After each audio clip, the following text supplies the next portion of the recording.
இப்போ நீங்கள் 27 நட்சத்திரத்தை எழுதி வச்சுக்கோங்க. இன்றைக்கி நம்மளுக்கு 27 நட்சத்திரங்கள் எல்லா மக்களுக்கும் தெரியும், ஜாதகமும் மக்களுக்கு தெரியும். அப்போது நான் உங்களுக்கு ஒரு சிம்பிளான விஷயந்தான் இதை சொல்லி கொடுக்குறேன். அப்போ 27 நட்சத்திரத்தை நீங்கள் எடுத்து வச்சுக்கோங்க. உங்களுடைய ஜாதக நோட்டில் எடுங்க. கிரக நிலைன்னு வரும். இப்போ ஒவ்வொரு சூரியன் எந்த நட்சத்திரத்தில் எந்த பாகையில் இருக்கார், சந்திரன் எந்த நட்சத்திரத்தில் இருக்காருன்னு தெரியும். அதில் சூரியன் எந்த நட்சத்திரத்தில் இருக்காருன்னு பார்த்துக்கோங்க. உதாரணத்துக்கு பூர நட்சத்திரத்தில் சூரியன் இருக்கார். அப்போ இந்த பூர நட்சத்திரத்தில் இருந்து நீங்கள் எண்ணிவாங்க. உங்கள் பூர நட்சத்திரத்தில் இருந்து மூல நட்சத்திரம் வரைக்கும் ஃபிக்ஸடாக மூல நட்சத்திரம் வரைக்கும் நீங்கள் எந்த நட்சத்திரங்களாக இருந்தாலும் மூல நட்சத்திரம் வரைக்கும் எண்ணணும். எண்ணி வந்த எண்ணிக்கை 9 இல்லையா? அப்போ பூராடம் நட்சத்திரத்துலேருந்து அடுத்த நட்சத்திரம் பூராடம், அதில் இருந்து அந்த 9 எண்ணிக்கை நீங்கள் எண்ணி வரும்போது அஸ்வினி விழுகும். அப்போ அஸ்வினி மகம் எங்கே, அஸ்வினி பரணி எங்கே இருக்குது? மேஷத்தில் இருக்குது. அப்போது அந்த மேச ராசி தான் உங்களுக்கு முடக்கு. 6ஆம் பாவம் முடக்காய் இருந்தால் ஒருவருடைய வாழ்க்கையை நம்ம நோய் இல்லாமல் வாழ, எதிரி இல்லாமல் வாழ அப்படின்னு எடுத்துக்கிட்டிங்கன்னா 6ஆம் பாவம் ரொம்ப முக்கியம். நோய், எதிரி, கடன் தொல்லை. அப்போது நம்ம ஒருத்தரை தாண்டி ஜெயிச்சு வரணுன்னா 6ஆம் பாவம் ரொம்ப முக்கியமான ஒரு இடமா இருக்குது. அப்போ அந்த 6ஆம் பாவம் நம்மளுக்கு முடங்கி இருந்தால் நம்மளுடைய வாழ்க்கையில் சில விஷயங்களை அனுபவிக்க முடியாது. அதை நிவர்த்தி பண்ணக்கூடிய கோயில்களை பற்றி நான் சொல்கிறேன். அதே மேசம், விருச்சிகம். இந்த மேசத்துக்கும் விருச்சிகத்துக்கும் 6ஆம் பாவம் முடங்கி இருந்தால் கும்பகோணம் அருகில் உள்ள மககுளம், கும்பகோணம் அருகில் உள்ள மகாமககுளத்தில் வீரபத்திர சுவாமி இருக்கார். புரியுதுங்களா? அந்த வீரபத்திரரை நீங்கள் கும்பிட்டு வரணும். ரிஷபம், துலாம்.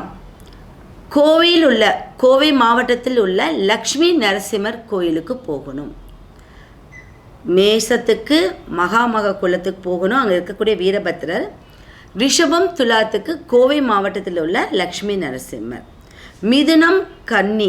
மிதுனம், கன்னிங்கிறது திருவெண்காடு அகோரமூர்த்தி அங்கே இருக்கார். திருவெண்காடில் இந்த கோயிலுக்கு நீங்கள் இந்த மிதுனம், கன்னி, புதன் பகவானுடைய அமைப்பு 6ஆம் பாவமாக இருந்தால் நீங்கள் இதில் சென்று வருது ரொம்ப விசேஷம். ஏன்னா கைகால் குடைச்சல், மருத்துவ செலவு அதிகமாக வரக்கூடிய அமைப்பெல்லாம் இந்த கோயிலுக்கு போயிட்டு வந்தால் உங்களுக்கு தீர்வு கிடைக்கும். அடுத்தது கடகம்.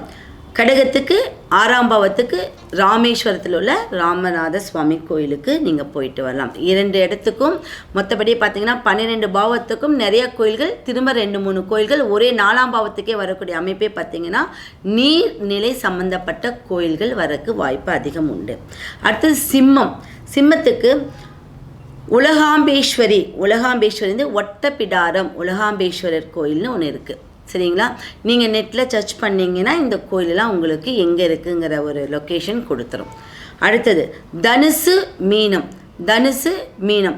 இந்த 2 ராசிக்காரர்கள் 6ஆம் பாவமாக வந்தால் திருவானைக்காவல், திருச்சியில் இருக்கக்கூடிய திருவானைக்காவல் ஜம்புகேஸ்வரர் கோயிலுக்கு நீங்கள் போயிட்டு வரணும். புரியுதுங்களா? அதில் அந்த திருவானைக்காவலுக்கு ஈஸ்வரனுக்குள்ள அகிலாண்டேஸ்வரி கோயில் இருப்பாங்க. அதுதான் உங்களுடைய முடக்கு கோயில். ஜம்புகேஸ்வரர் கோயில் திருவானைக்காவல் உள்ள அகிலாண்டேஸ்வரி கோயில் தான் உங்களுக்கு முடக்கு கோயிலுக்கு அம்மன். சரிங்களா? அப்போ அந்த கோயிலை ஜாதகத்தை வச்சு நீங்கள் எடுத்துகிட்டு வரணும். அடுத்தது மகரம், கும்பம். இதற்கு அதிபதி பார்த்தீங்கன்னா அழகர் கோயில், கள்ளழகர். மதுரையில் இருக்கக்கூடிய அழகர் கோயில் கள்ளழகர் உங்களுடைய முடக்கு கோயில். 6ஆம் அதிபதிக்கு கள்ளழகர் முடக்கு கோயில். இதில் ராகு இருந்தால் என்ன பண்ணணும்னா திருவக்கரைங்கிற இடத்துல வக்கரகாளி, அங்கே காளி ஒரு நல்ல ஒரு ரூபமாக இருப்பாங்க. அப்போ ராகு பகவான் ராகு போல் கொடுப்பார் இல்லைன்னு சொல்கிறாங்க. அப்போ இந்த ராகு பகவான் நம்மளுக்கு 6ஆம் பாவம் முடக்காக இருந்தால் நம்மளுடைய சந்ததியே பாதிக்கும். நாகதோஷம், காலசர்ப தோஷம், இந்த தோஷங்கிற ஒரு அமைப்பெல்லாம் அந்த ராகுனால தான் நம்ம அதிகமாக சொல்கிறோம். அதுபடி பார்க்கும்போது வக்கரகாளி, திருவக்கரை அப்படிங்கிற ஒரு இடத்துல வக்கரகாளி இருக்காங்க. அங்கே நீங்கள் போயிட்டு வரும்போது நிவர்த்தி ஆகிடும். இதே கேது பகவான் இருந்தால் பிள்ளையார்பட்டி விநாயகர் கோயில். புரியுதுங்களா? அப்போ கேது பகவானுக்கு மேக்சிமம் விநாயகர் தான் உங்களுக்கு வருவார். அந்த கோயில்கள் வந்து அந்த லக்னத்துக்குள்ளே இருந்தால் மட்டும்தான் போகணும், இல்லைன்னா நம்ம நார்மலாக கோயிலுக்கு போயிட்டு வரலாம். முடக்குங்கிற அமைப்பு தேவையில்லை. அடுத்தபடியாக